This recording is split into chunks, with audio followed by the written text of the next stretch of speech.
Good morning student. SST के online class में आपका स्वागत है। इस समय हम लोग भूगोल में चैप्टर सेकेंड भारत का भौतिक स्वरूप पढ़ रहे हैं। अभी हम लोगों ने पढ़ा कि किस तरीके से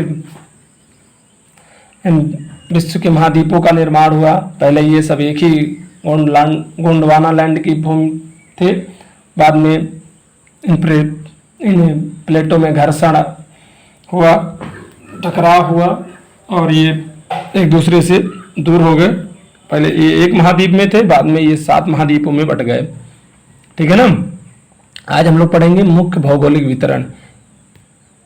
भारत की भौगोलिक आकृतियां या भारत के भूभाग को आसानी से समझने के लिए, उसके क्षेत्रफल, उसकी भू आकृति, उसकी संस्कृति को समझने के लिए कितने भागों में बांटा गया है? तो करीब 6 भागों में बांटा गया है। इसका आपका है हिमालय पर्वत, उत्तरी मैदान, प्रादीपीय पठार, भारतीय मरुस्थल, तटीय मैदान और द्वीप समूह। ठीक है ना। तो आज हम लोग पहला पढ़ेंगे हिमालय पर्वत। देखिए हिमालय पर्वत जो है उसकी जगह पे पहले टिथित सागर था। क्या था?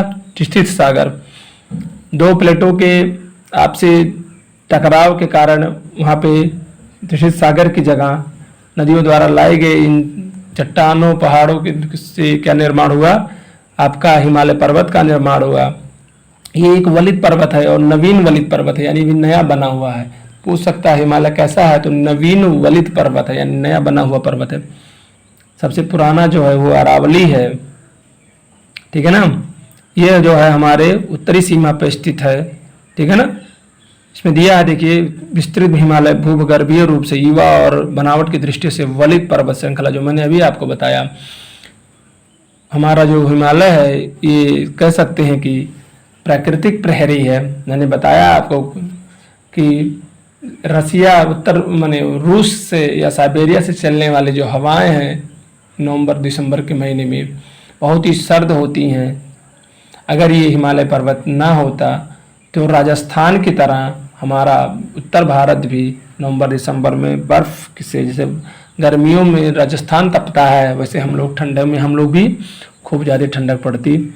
लेकिन ये हिमालय पर्वत है जो साइबेरिया से उत्तर की दिशा से आने वाले जो ठंड हवाएं हैं उनको रोक लेता है और इससे हमारी रक्षा करता है। एक तो ये है, और एक प्रकृति सैन्य दृष्टि से भी एक ये महत्वपूर्ण बॉर्डर है जो घुसपैठ और अन्य देशों के सैनिक सुरक्षा से हमारी मदद करता है। यह पर्वत श्रृंखलाओं का विस्तार पश्चिम पूर्व दिशा में सिंधु से लेकर कहाँ है? सिंधु से लेकर ब्रह्मपुत्र, यहाँ से लेके कहाँ से? यहाँ आप शुरू करेंगे।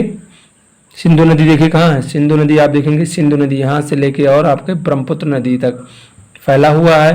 हिमालय संसार की सबसे ऊंची पर्वत श्रेणी है। ठीक है। यह एक अत्यधिक असम अवरोधों में से एक है। यह एक अर्धवृत्त जैसा आकार बनाता है जो 2400 किलोमीटर दूर तक फैला है। कितना इसकी जो दूरी है कितनी है? 2400 किलोमीटर तक फैला हुआ है। इसकी चौड़ाई कश्मीर में 400 किलोमीटर है और अरुणाचल प्रदेश में जाकर 150 किलोमीटर तक हो गई। यानी जम्मू कश्मीर में इसका क्षेत्रफल काफ़ी चौड़ा है, काफ़ी चौड़ाई में ही ये है। और पूर्व अरुणाचल प्रदेश जाते जाते इसका जो बनावट या क्षेत्रफल है वो क्या होता रहा है? सकरा होता जा रहा है। पश्चिमी भाग की अपेक्षा पूर्वी भाग की ऊंचाई में ज़्यादा विविधताएं या भिन्नता देखने को मिलती है। अपने संपूर्ण देशांतरीय विस्तार यानी पूरे भारत में कैसा विस्तार है, इसके साथ ही हिमालय को 3 भागों में हम लोग क्या कर सकते हैं? वर्गीकृत कर सकते हैं। इन श्रृंखलाओं के मध्य काफ़ी अधिक संख्या में घाटियां विद्यमान हैं। घाटियां मतलब 2 पहाड़ों के बीच जो समतल मैदान है जिसमें नदियां, घर, मकान, झरने होते हैं, उसकी बात होती है। हिमालय पर्वत श्रृंखला में सबसे उत्तरी भाग में स्थित श्रृंखला को महान यानी आंतरिक हिमालय या हिमाद्री हिमालय कहते हैं। यह सर्वाधिक सतत श्रृंखला है जिसमें 6000 मीटर की ऊंचाई वाले सबसे ज़्यादा ऊंचे जो शिखर विद्यमान हैं। इसके अंतर्गत हिमालय के सभी मुख्य शिविर सम्मिलित हैं। महान हिमालय के वलय की प्रकृति असीमित है। हिमालय इस भाग का क्रोड ग्रेनाइट से निर्मित है। इसका निर्माण कैसे? ग्रेनाइट से निर्मित है। यह श्रृंखला हमेशा बर्फ से ढमी होती है, इसीलिए इसे हिमालय कहा जाता है। हिमालय यानी हिम का आलय यानी बर्फ का घर। इसमें कई हिमानियाँ हैं, यानी हिमानियाँ मतलब जो बर्फ से बहने वाली नदियाँ हैं उन्हें हिमानियाँ कहते हैं। और ये सदों 12 मास बहती हैं, क्योंकि गर्मियों के दिनों में जब वर्षा नहीं होती है तो ये बर्फ से ढकी जो चादरें हैं इन्हीं हिमानियों से होकर नदियों तक आती हैं। देखिए हिमालय के कुछ जो ऊंचे शिखर हैं उसके बारे में जान लें। देखिए माउंट एवरेस्ट है, वो नेपाल में स्थित है, इसकी ऊंचाई है 8,848। कंचनजंगा भारत में 8,598, भारत की सिक्किम राज्य में पड़ता है। मकालू नेपाल में पड़ता है 8,481। धौलागिरी नेपाल में पड़ता है 8,172। नंगा पर्वत भारत में पड़ता है और 8,126 ये जम्मू कश्मीर में पड़ता है। अन्नपूर्णा केरल में पड़ता है 8,078 मीटर। नंदा देवी भारत में पड़ता है 7,817 उत्तराखंड में। कामेट भारत में पड़ता है 7,756 हिमाचल प्रदेश राज्य में है ये। नामाचा बारुआ भारत में पड़ता है 7,756 अरुणाचल प्रदेश के में पड़ता है ये। गुरुला मंगाधा नेपाल में पड़ता है और 7,728 की ऊंचाई है। कह सकते हैं हिमालय में स्थित कुछ जो ऊंचे शिखर हैं उनकी जानकारी यहाँ पे दी गई है, ठीक है ना। हिमाद्री के दक्षिण, हिमाद्री मतलब बर्फ से निकलने वाली जो नदियाँ हैं उन्हीं को हिमाद्री कहते हैं। हिमाद्री के दक्षिण में स्थित श्रृंखला सबसे अधिक असम में है तथा हिमाचल या निम्न हिमालय के नाम से जानी जाती है। इन श्रृंखलाओं का निर्माण अत्यधिक संपीड़ित तथा परिवर्तित शैलों से हुआ है। संपीड़ित मतलब पीटा गया, दबाया गया, यानी दबाव से बना है। जैसे लोहार पीटता है, सुनार पीटता है या बढ़ई ठोकता है, उसी तरीके संपीड़ित दबाव के प्रेशर देकर इनका निर्माण हुआ है। और शैलें एक रूप से दूसरी परिवर्तित हो गई हैं। परिवर्तित शैल मतलब जैसे वर्षा ऋतु में या भूस्खलन के द्वारा चट्टान टूटकर गिरकर या इकट्ठा होकर दूसरा रूप धारण कर लेती है। इनकी जो ऊंचाई है वो 3700 से लेके 4500 मीटर के मध्य है। एवं औसत चौड़ाई जो है वो 50 किलोमीटर है। क्योंकि पीर पंचाल श्रृंखला सबसे लंबी व सबसे महत्वपूर्ण श्रृंखला है। इसकी अन्य महत्वपूर्ण श्रृंखला है महाभारत और धौलाधर है। इस श्रृंखला में हिमाचल के कांगड़ा और कुल्लू की घाटियाँ, कश्मीर की घाटी विद्यमान है। यह क्षेत्र अपने पहाड़ी नगरों के लिए बहुत प्रसिद्ध है और इसे इन्हीं नगरों को धरती का भारत में स्वर्ग कहा जाता है। और गर्मी के दिनों में टूरिस्ट को बरबस अपनी तरफ खींचता है।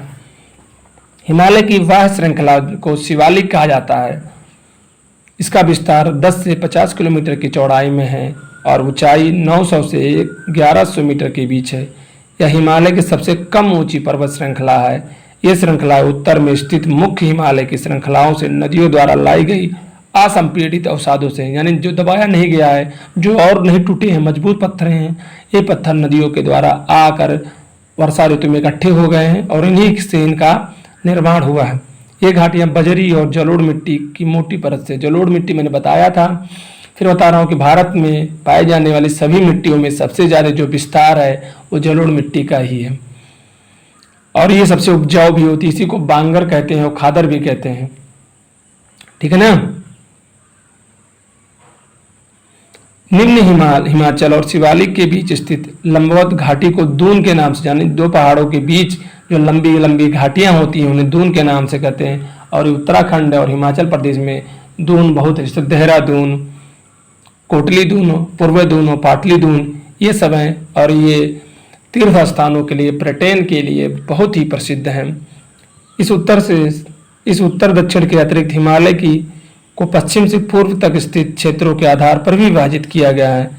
नदी घाटियों की सीमाओं के आधार पर इनका वर्गीकरण किया गया है। सतलुज और सिंधु नदी घाटी के मध्य स्थित हिमालय को पंजाब हिमालय कहा जाता है, किंतु इसे क्षेत्रीय आधार पर पश्चिम से पूर्व में कश्मीर एवं हिमाचल हिमालय भी कहा जाता है। सतलुज और काली नदियों के मध्य स्थित हिमालय को कुमाऊं हिमालय कहा जाता है। तिस्ता और काली नदी के मध्य स्थित क्षेत्र नेपाल हिमालय का सीमांकन करता है। तिस्ता जो हिमालय में नेपाल में, पश्चिम बंगाल और बांग्लादेश में बहता है। तिस्ता और दिहांग नदी, दिहांग जो आपका अरुणाचल सॉरी जो ब्रह्मपुत्र नदी है, जिसे आपको अरुणाचल प्रदेश में दिहांग के नाम से जाना जाता है, इसे ओसोम हिमालय भी कहा जाता है। ब्रह्मपुत्र नदी हिमालय की सबसे सर्वाधिक पूर्वी सीमा का निर्धारण करती है। दिहांग महाखंड के पश्चात हिमालय दक्षिण दिशा की ओर एक तीखे मोड़ की ओर मुड़ जाता है। मैंने बताया अभी कि हिमालय पर्वत की जो चौड़ाई है वो सबसे ज़्यादा कहाँ पड़ती है, जम्मू कश्मीर में पड़ती है, और सबसे कम जो 150 किलोमीटर वो कहाँ पे है, आपका अरुणाचल प्रदेश में। यानी उत्तर से पूर्व दिशा की ओर बढ़ते बढ़ते हिमालय की जो चौड़ाई है वो पतला हो जा रहा है, यानी वो सकरा होता जा रहा है, ठीक है ना, यानी तीखा मोड़ हो जा रहा है, जिसके परिणाम स्वरूप यह भारत की पूर्वी सीमा के साथ फैल जाती है। इनको पूर्वांचल या पूर्वी पहाड़ियाँ या पर्वत श्रृंखलाओं के नाम से जानते हैं। प्रायः ये पहाड़ियाँ बलुआ पत्थरों अवसादी चट्टानों के बने होते हैं। ये पहाड़ियाँ उत्तर पूर्वी राज्यों से होकर गुजरती हैं। इनमें सघन वन पाए जाते हैं जो समानांतर श्रृंखलाओं और घाटियों में विस्तृत रहते हैं या फैले हुए होते हैं। पूर्वांचल में नागा, पटकाई, मणिपुर और मिजो पहाड़ियाँ हैं, ठीक है ना। आगे जो आपका है वो है उत्तरी मैदान। उत्तरी मैदान को हम लोग आगे पढ़ेंगे।